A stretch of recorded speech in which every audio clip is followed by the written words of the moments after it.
This is Analytics with Asa, hosted on the FF Faceoff YouTube channel. Today, I'm joined by Lacarea Pleasant-Johnson, NFL draft prospect. Lacarea, how you doing, my man? What's up, Asa, bro? I'm doing well, man. I appreciate the time and just the opportunity to come. It was a wonderful podcast, man. Let's do it. Yeah, I'm really excited. So before we talk about some NFL draft questions, some cornerback questions, I wanted to ask you this first because I've really been on a music kick lately. So whenever you're about to do a big workout, whenever you're about to play a game, what typically is your favorite hype song or hype artist? What kind of gets you going? Yeah, man. I'm gonna have to go with some Rack Baby. I really like Rack Baby right now. And the song would probably be Mars or probably Mars. Probably Mars right now by Rack Baby. Awesome. I love it. All right, so let's get in a little bit more towards your side of the story. So you are declaring for the NFL draft, FCS superstar. So why don't you tell us a little bit about your story for those who aren't aware? What kind of brought you to this moment of declaring for the draft, training for the draft, and just kind of kick it off from there. Yeah, man, I appreciate you, bro. So that's a good question. I mean, it just all started, when I was 7 years old. My mom put me in football, and she told me this is how I would take care of my family.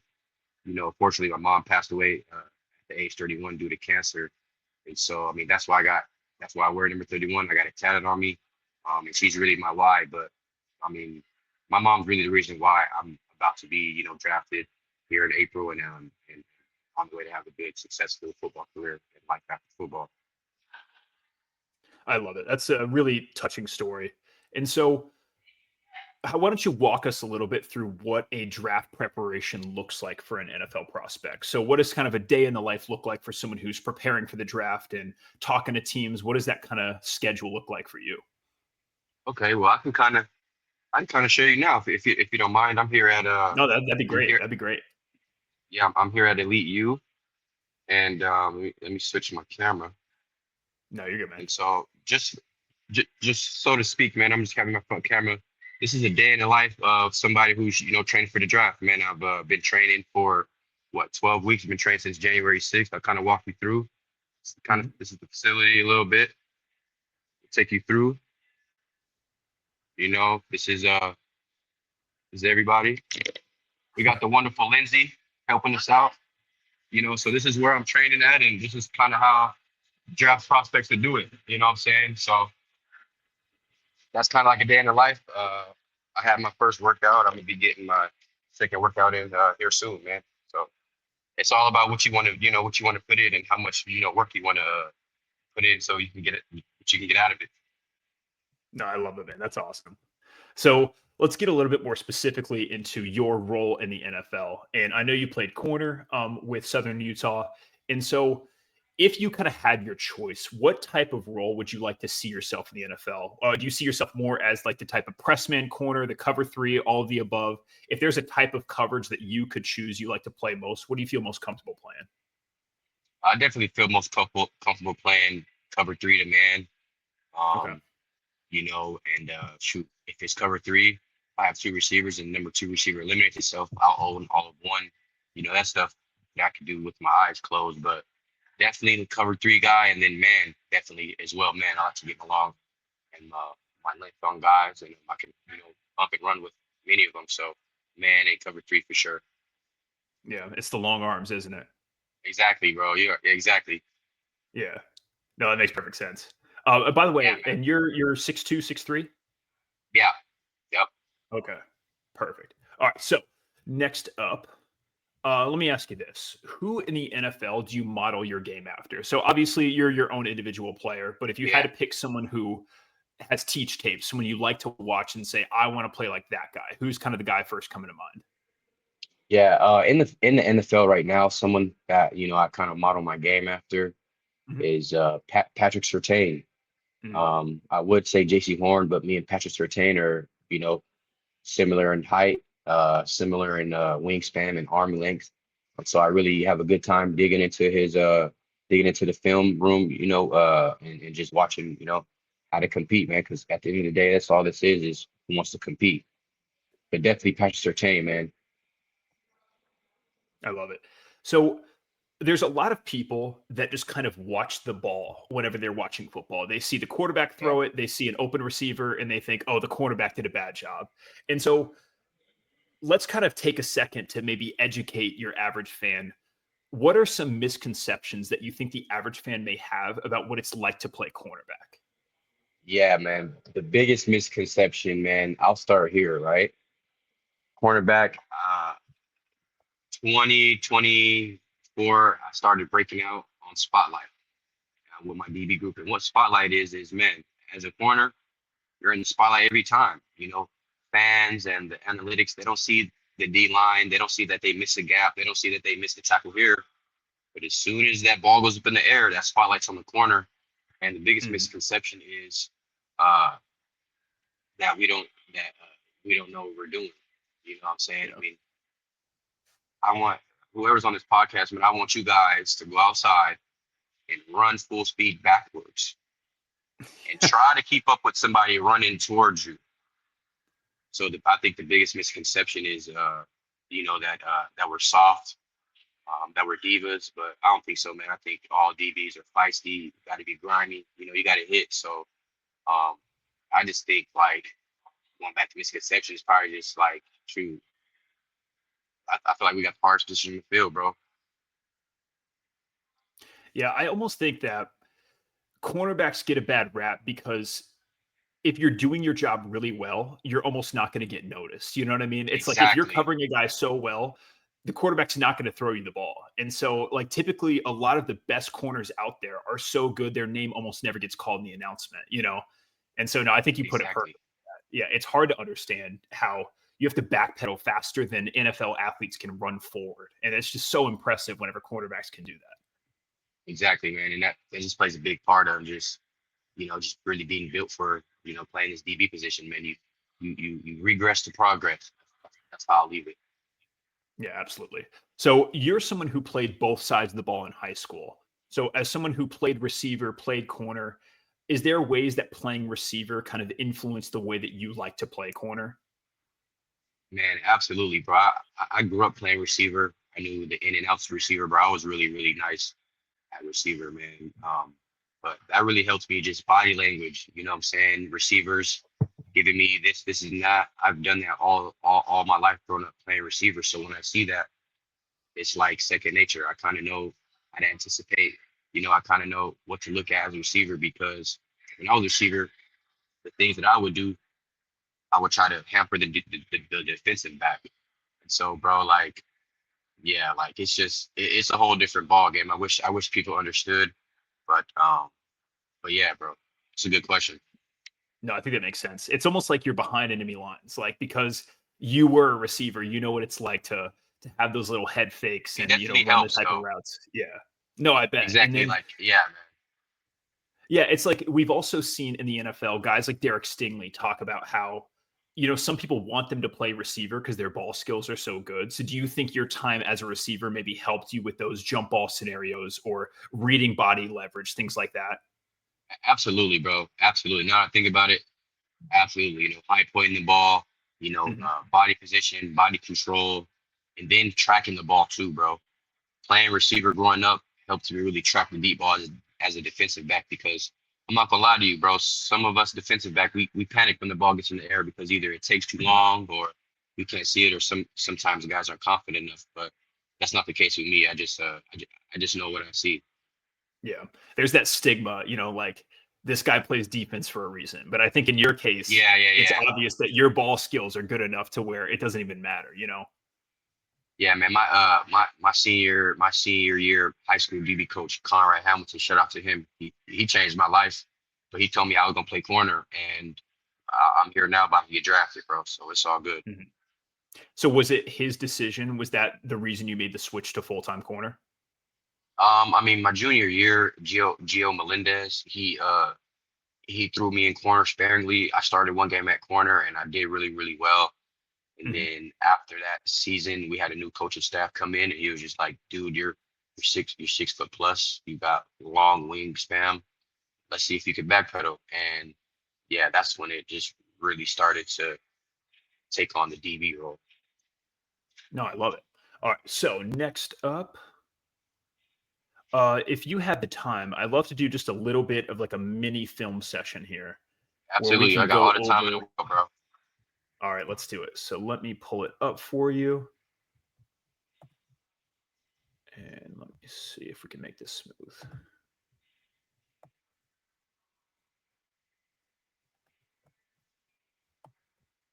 All right, so let's put this in full screen. And who was this against, if you remember? It was Conference Yeah, USA. this is against UTEP, man. Okay. FBS team. Yep, FBS team. This was our second game in the season, and we actually won this game. And I'm gonna walk you through this wonderful play. Okay. And then we have you. Is it up here? Nope, I'm at the bottom down here. Oh, okay. Down here. Yes, sir. I'm at the Cool. bottom right here. At the 10 right here. Yep, at the bottom. Gotcha. Okay. All right. Closer So to us to the two receiver side. gotcha. Okay. So why don't you walk me a little bit through what's going in your head? So you see, it looks like it's 11 personnel. Yes, sir. So it's Yep. 11 personnel. Yeah. I actually had so the other corner, he isn't in the game right now, but he was getting beat. Mhm. And my coach wanted me to follow number 1 and number 5, whichever side that they were on, I would have to run to that side. So if you go back a little bit, you can kind of see me jogging towards, that side of the ball to Mhm. where they are, because you can see it right. You can see him right there. Yep. I'm going on the I other gotcha. side just because that's the matchup. And so now this right here, this coverage, I say I'd say we're in cover 3 right now. We're in the color. I have Okay. all of 1. And so my eyes are on number 1. I own him Yep. if he goes inside, then I pass him off. So you could go ahead and run that through if you want. Yep. So my eyes right now are on the number 1 receiver. I get the call. I get my progression. I see number 2 is off the ball, so it has to be something tricky. Number 1 goes inside, Mhm. and number 2 comes back outside. And now I own the number 2 receiver, and this is in double overtime, bro, to win the game. And I had a good pass breakup right here to seal the game. Man, that's awesome. So are you just reading the eyes of the quarterback? So from this position, you're just looking to see where he's looking at, or are you looking more towards the receiver? Yeah, so at the start of the snap, I'm looking at my receiver because it's man unless. And so Mhm. as I'm looking at my receiver, he eliminated himself. And so now I got to find more work. And that Yeah. second receiver, he became the number 1 receiver. So now, therefore, yep, right there. Now I have to own him, and he becomes all of mine. Gotcha. And then you're reading the quarterback's eyes, and then Reading perfect quarterback's play on the eyes. ball Yes, there. sir. Yes, I sir. love it. All right, so Thank you, let's brother. move on to another film breakdown. That's actually a good clip that you got, bro. That was to win the game, man. Yeah, that's awesome. One random question I have, and then we can move on to the other film after this. But is there a different strategy you're playing with when it comes to the red zone? Do you feel like more safe, maybe not giving as much space because you know they can't burn you as much over the top? Exactly. And my technique definitely changes when we get to the 20 and in. I Mhm. definitely stop backpedaling. I just gather my information and get ready to break on the ball. Okay, I love it. All right, so let's move on to this play here, and let me see if we can pull this up. All right, so I think you are towards the bottom, right? Yes, sir. I'm down here at the bottom. Yes, sir. Okay. And then this is, I think, 12 personnel. So do Yes. you remember what coverage this was? Yeah, so this was a cover 2. I had the hard flats up here. So I was a hard flat Okay. defender. Mhm. And I'm supposed to be, my eyes are on 2 right now. I'm supposed to be reading 2, Yeah. number 2 receiver, and he eliminates himself. So therefore, I got to become a smart player and own all of 1, which is the guy in front of me. So just, yeah, everything underneath is pretty much your job right here. Everything underneath. Yes, sir. Perfect. All right. So let's see what happens here.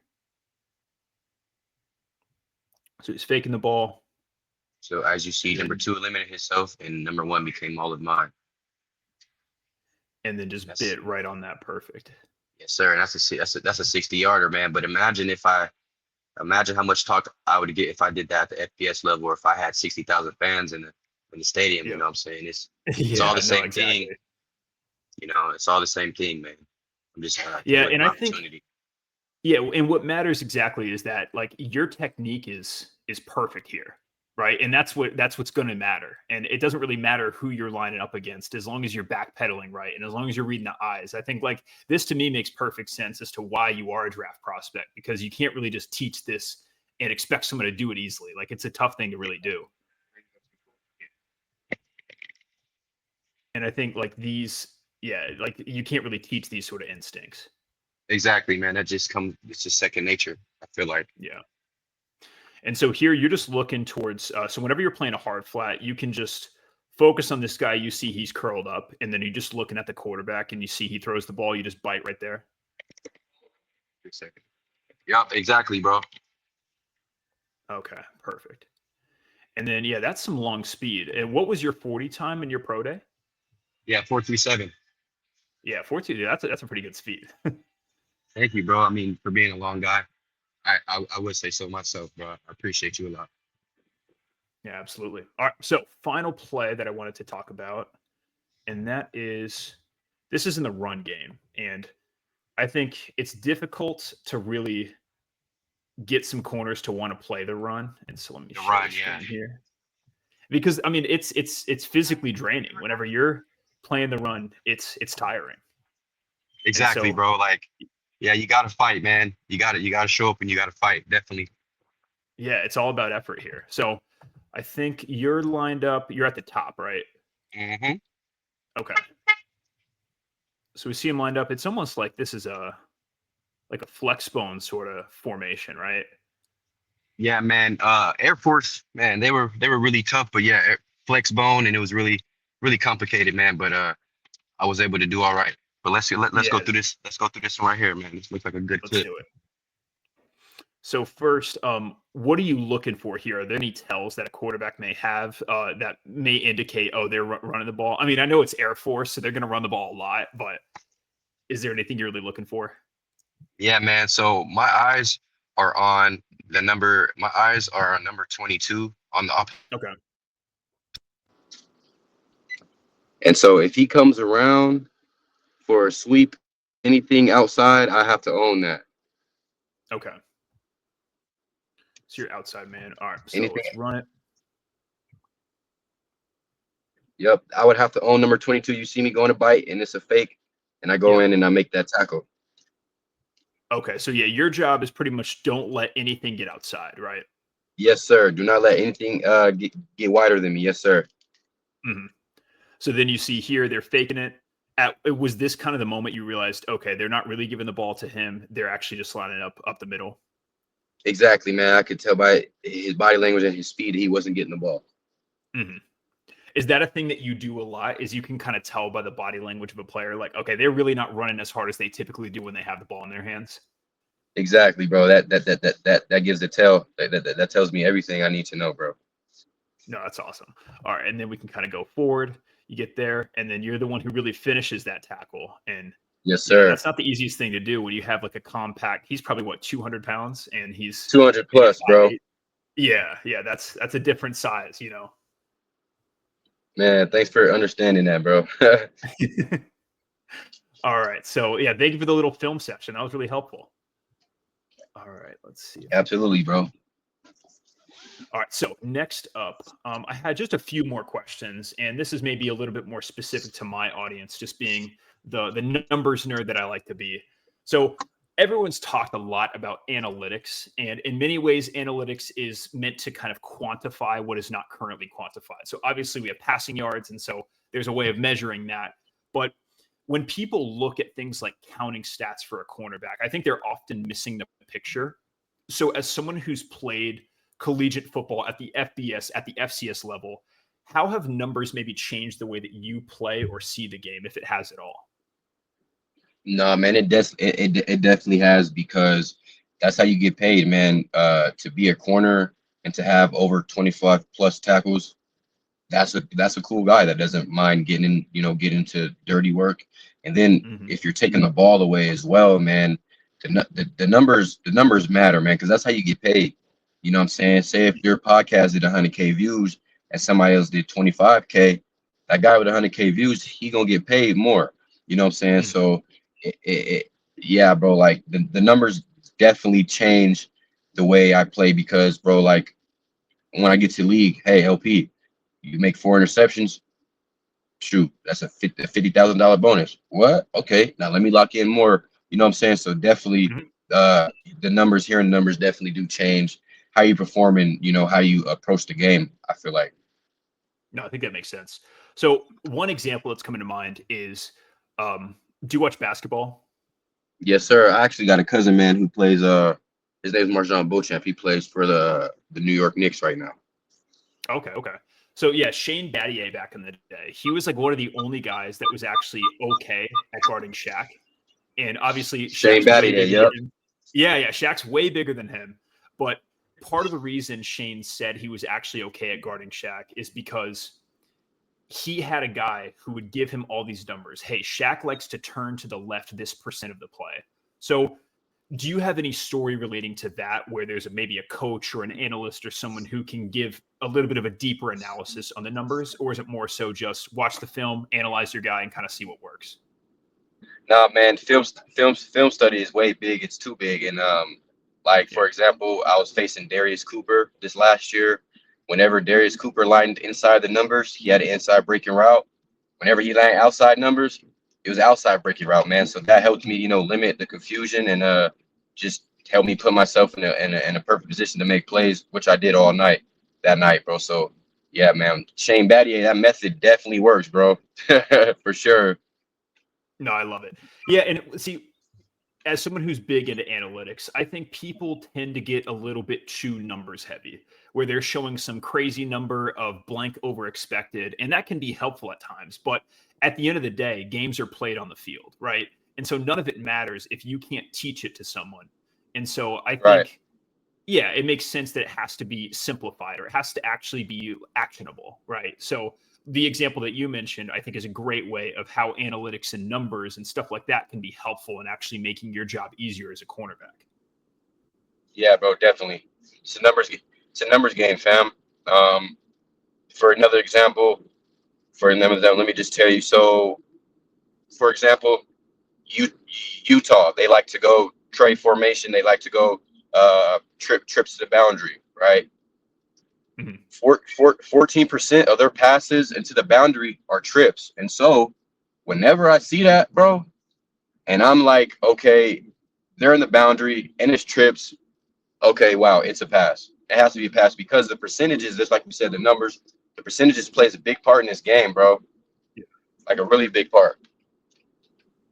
Yeah, it's so cool hearing a player describe that, because there's It nerds helps like us out a me. lot.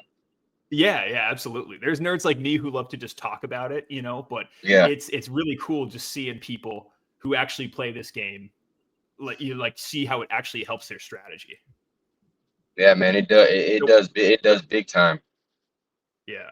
So this kind of, I think you kind of answered this question in a way, but if there's anything else we can add, we can talk about that here.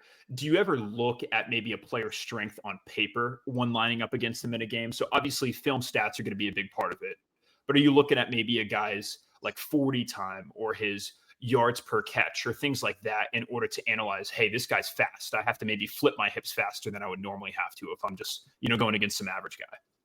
Yeah, man, that's a great question. I'm gonna break it down to you. So this is what I do, man. For me to know if a receiver is fast, I want to see how many steps it takes for him to get 5 yards. Okay. If a receiver gets 5 yards in 5 steps, I have nothing to worry about. Nothing Mhm. at all. I can slow read, I can slow pedal. But if he's getting 5 yards in 2 to 3 steps, okay, then I know he's kind of fast. I need to get on my horse. Let me back up just a little bit more and let me anticipate a deeper route. No, I think that makes sense. That's really cool. Definitely, bro. Like, definitely, bro. That like when I'm watching film, if my coach said, "Hey, is this guy a fast guy?" I straight look at how many yards does he get in 5 steps, man, and then how he in and out his break. Mhm. What high school he went to, his track times in high school. I go through all of that as a student of the game, bro. Yeah, what's so interesting about a corner is because it's such a reactive position. It's because your job is to watch what this guy's doing and mirror it or prevent it from happening. And so, in a way, you have to be the best scouts on the team. Right.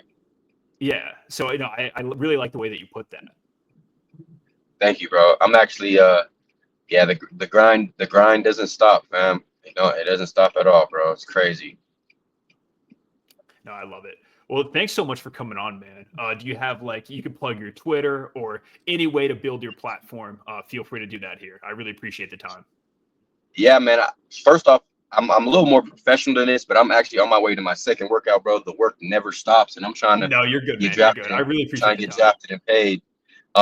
But yeah, man, my Twitter will be down below.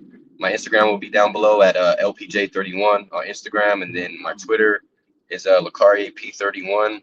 And also, bro, I really appreciate this 30 minutes of your time, bro. Just allow me to, expand my territory. You know what I'm saying? And just to talk football, bro. And I really appreciate the time, for real, man. Absolutely. And everyone who's watching, look out. Day 2, day 3, Lacarea, LPJ. He might be on that Yes, name. sir. I really, really appreciate it. All right, man. I This really, is Analytics I with really Asa. Yeah, thank you. absolutely. Well, this is Analytics with Asa, and thank you for listening.